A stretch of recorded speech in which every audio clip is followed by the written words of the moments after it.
Oke, Assalamualaikum warahmatullahi wabarakatuh. Hari ini kita ketemu lagi untuk melanjutkan materi terapi pijat stroke. Nah, ini adalah suplemen pelengkap untuk melengkapi wawasan kita tentang terapi pijat stroke. Bapak Ibu yang saya hormati, beberapa orang yang datang ke kita menanyakan tentang persentase kesembuhan. Nah, berapa persen saya bisa sembuh? Atau pertanyaannya, apakah saya bisa balik normal seperti semula? Nah, Bapak Ibu, di slide PowerPoint saya sudah menjelaskan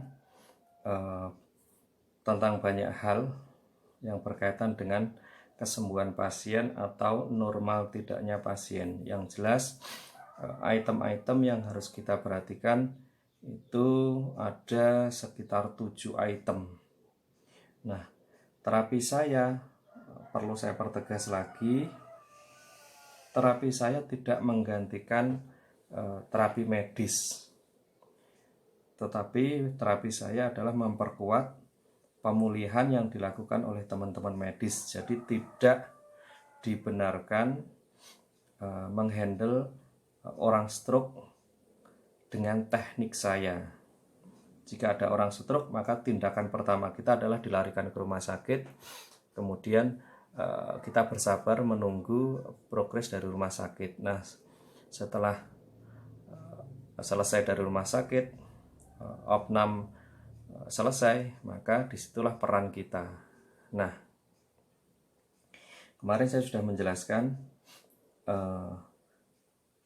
teman-teman alternatif bekam, fasdu, dan sebagainya itu di posisi sebelum terkena. Nah, begitu pasien berada terkena stroke dan masuk ke fase kritis, maka ini urusan rumah sakit. Nah, sampai fase krisis selesai, kita boleh masuk lagi. Nah, disinilah fungsinya terapi pijat stroke atau kontribusinya terapi pijat stroke. Nah, ini RS rumah sakit. Nah, setelah fase pemulihan, nah ini peran alternatif, bekam, fasdu, dan sebagainya. Oke. Nah, yang berkaitan dengan normal dan tidak normalnya pasien, satu, semakin cepat kita tangani, artinya pulang dari rumah sakit langsung kita handle, potensi untuk pulih itu sangat tinggi. Nah, saya mencatat sekitar 5 hari, 10 hari setelah pulang dari rumah sakit itu pemulihannya juga masih tinggi. Lebih bagus kita janjian dengan pasien sekitar 2 hari sebelum pulang dari rumah sakit agar kita bisa mengagendakan pasien yang pulang dari rumah sakit, karena menurut saya di fase-fase ini kita harus segera menangani. Nah, kalau sudah proses seperti ini, bisa kita kerjasama dengan teman-teman bekam, fasdu, dan sebagainya, herbal, akupuntur, dan sebagainya. Nah, tapi di sini setelah pasien pulang dari rumah sakit itu sangat relevan, sangat signifikan kontribusi kita. Nah, kembali lagi ke pertanyaan, apakah saya bisa normal? Tergantung item yang terjadi pada pasien tersebut. Misalnya kemarin saya jelaskan tingkat keparahan, kemudian usia, kemudian serangan keberapa, patuh tidaknya menjalani terapi medis maupun fisioterapi, kemudian support dari keluarga dan sebagainya. Nah, permasalahannya adalah banyak orang yang terkena stroke, kemudian dia malas melakukan usaha-usaha pemulihan. Nah, berapa persen kalau ada pasien yang malas check up, kemudian motivasi sembuh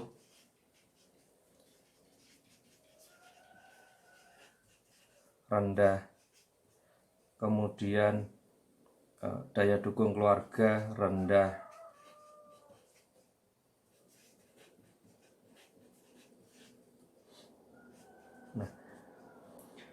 dan sebagainya dan sebagainya. Nah, Bapak Ibu yang saya hormati, beberapa orang sudah malas check up, motivasi sembuh rendah, daya dukung keluarga rendah, ditambah lagi kebiasaan yang jelek masih suka dilakukan. Nah, kemarin saya jelaskan tentang merokok dan minum kopi.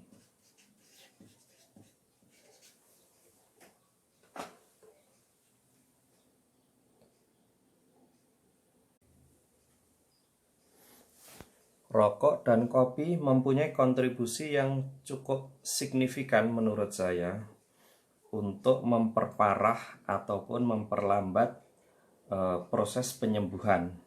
Artinya, jika pasien masih belum bisa menghentikan rokok dan masih belum bisa menghentikan kopi sementara dia pengen sembuh, maka satu, tetap lakukan terapi seperti yang saya lakukan, saya anjurkan teknik saya. Yang kedua, PDKT secara emosional, pendekatan secara emosional, kemudian berikan advice atau saran untuk menghentikan rokok atau kopi. Nah, jika masih gagal, gunakan orang-orang yang mempunyai otoritas untuk menasihati pasien. Misalnya saudara yang dituakan atau ustadz dan sebagainya. Nah, jika masih membandel, maka tugas kita sudah selesai.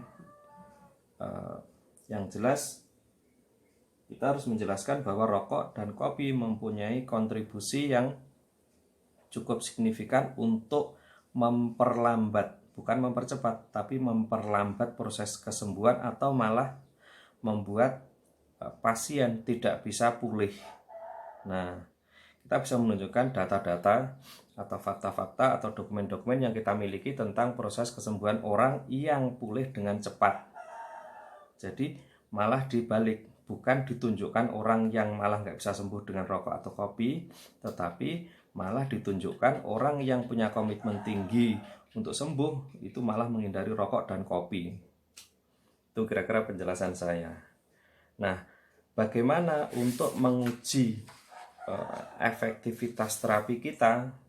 Nah, jadi saya membiasakan mengajak pasien saya untuk melihat ini.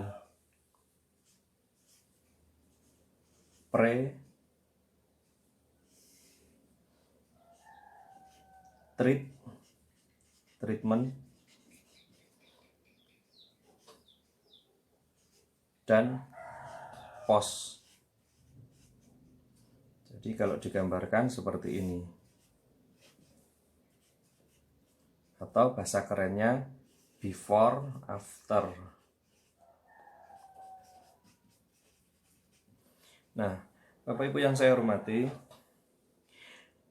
jadi untuk melihat secara objektif perubahan atau efektivitas terapi kita, maka pasien diajak untuk melihat secara objektif tentang kondisi kondisi sebelum, kemudian treatment yang sudah dilakukan, kemudian post atau before after. Misalnya, jadi tangan misalnya tidak bisa bergerak, misalnya tangannya menggenggam seperti ini. Nah, ketika kita sudah berhasil membuka, maka diulang-ulang kalimatnya. Misalnya, loh, ternyata bisa kan membuka, menggerakkan. Nah, walaupun setelah ini dia nutup lagi, tapi kita sudah bisa menunjukkan bahwa tangan sudah bisa bergerak. Nah, kemudian kita evaluasi apa kemarin variabelnya atau faktornya yang membuat tangan bisa bergerak. Nah, ketika kunjungan selanjutnya tangannya menggenggam lagi, maka recalling memory.